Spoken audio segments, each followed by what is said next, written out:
Hey everyone! Today we are taking a look at World of Kings and Dragon City Corridor in adventure mode. Now, there's some slight differences between this and normal. They've removed an add phase, which made this very difficult, and now I think it's a little bit more doable. So I'm going to go over mostly the differences and talk a little bit about the mechanics as well. I'm going to link the normal mode video that I did into the description because that has a lot more detailed information, and I really don't want to take the 5 hours that it took me to do the normal mode to be able to put all that detail into this one. Okay, a quick look at the setup. The blue triangle here is where we're going to tank the boss. The green square that's kind of behind the pillar, you can ignore. That's kind of a backup spot in case we need to tank there. The 1, 2, and 3 in the middle are going to be for share damage. This is a little different than the way we did it in normal mode. I didn't see the fire and ice circles that we had in normal. Instead, it's the share damage. The orange triangle on the other side is where you tank the boss. Behind the pillar by the fire side is a marker where you can bring the purple lines to, and behind me there's some additional markers on the ice side for where you take the ice puddles. So that's just a quick overview of what the markers are for.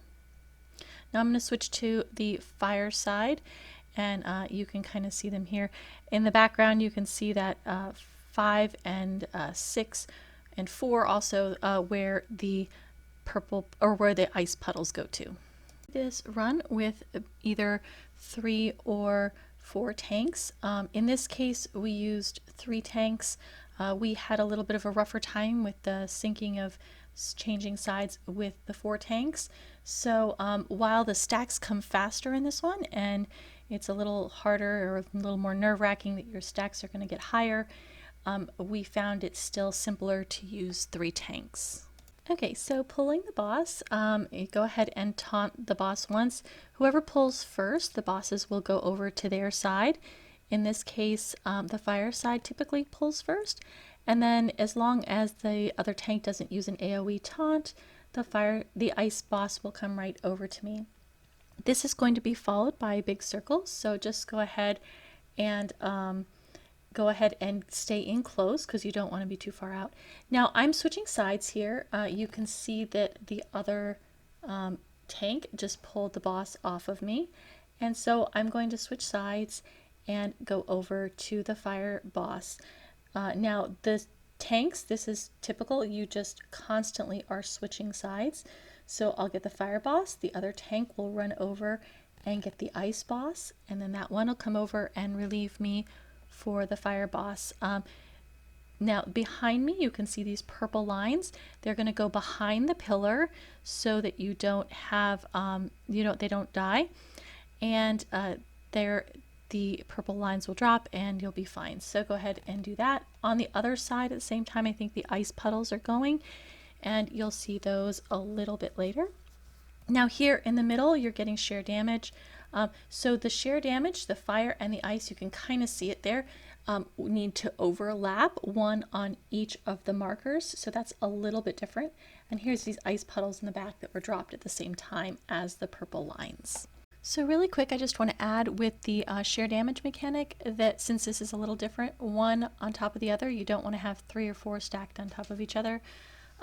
So that hopefully will help. Okay, so that was followed by big circles. Now here we have the boss going to the center after this, and that's because we're entering the second phase of this fight.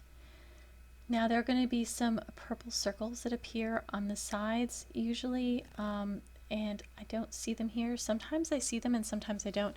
It kind of blocks off the 2 spots where they spawned. So I'm going to continue to switch sides here, and we're going to go for the next mechanic. Next is the energy orbs, and those are harder for me to see. See the people lined up there, they've got this ice fireball on one side and the ice ball on the other. You can kind of see it in the top screen. It has to hit 4 people as it rolls down the center, and once they block that orb you have to switch sides. So here we have the big circles, and once those big circles are done, then the 2 mechanic teams that block the orbs switch sides to the other boss because they can't take one fire orb and then another after that. So here you can see there's a shear damage again going back to the center, and we're going to have two people overlap, one fire, one ice, and then this ice will get stuck in an ice cube and then the fire breaks them out. That's why you overlap the two. Now this is a phase where the ice boss kind of pulls you in and the fire boss pushes you out. It's a little harder to switch sides during that phase, but it is still kind of doable. Now I'm just switching to Tanki here, and again you can see that the tanks are just constantly switching sides as you go. It's really important to call out when you're taking the boss and things like that, otherwise it can be a little tricky. So again, we're getting purple lines in the background, and on the top you can see that they're getting these blue text over their head for the puddles. There's the yellow circle that appears around you when you get the puddle, and then the puddle drops like a second or two later, so you have to move off that circle so that you don't get hit with it. Here's another round of the energy orbs, and again you just line up and then block that ball as it goes by until it disappears. So there's one on the fire side and one on the ice side at the same time.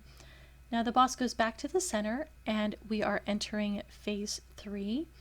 And the mechanics are very similar. Some of them kind of come back to back, or at least they did in normal mode. So as like sometimes we get a shear damage at the same time we were doing orbs. So I don't know if that still happens in the adventure mode, but I guess we'll see.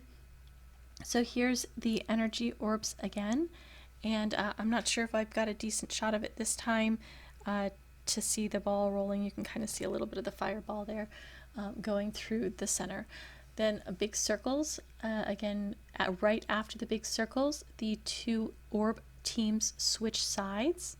Then up at the top you'll be able to see that we have another round of shear damage.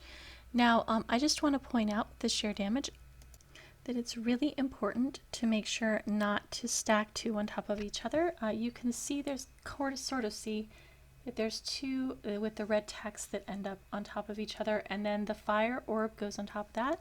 That will kill your DPS, so be really careful not to stack on top of each other. Okay, back at the boss, we are doing another round of the push and pull mechanic that you can see here. It just kind of like sucks you in from one side to the other, which can be a little challenging, but just keep doing your DPS thing. I find on the fire side, if I stand kind of off to the side of the boss, it doesn't push me back so far, so I'm able to stay in one spot as opposed to being pushed out. So again, I'm just constantly switching sides as I'm able to. Here I'm going to go ahead and take the fire boss. And let's see what's up next. Looks like the purple lines, and in the back we'll have more of the ice puddles on the ice side. You can also start to see some of the mechanics overlap. Here's the big circles. At the same time there's those purple lines.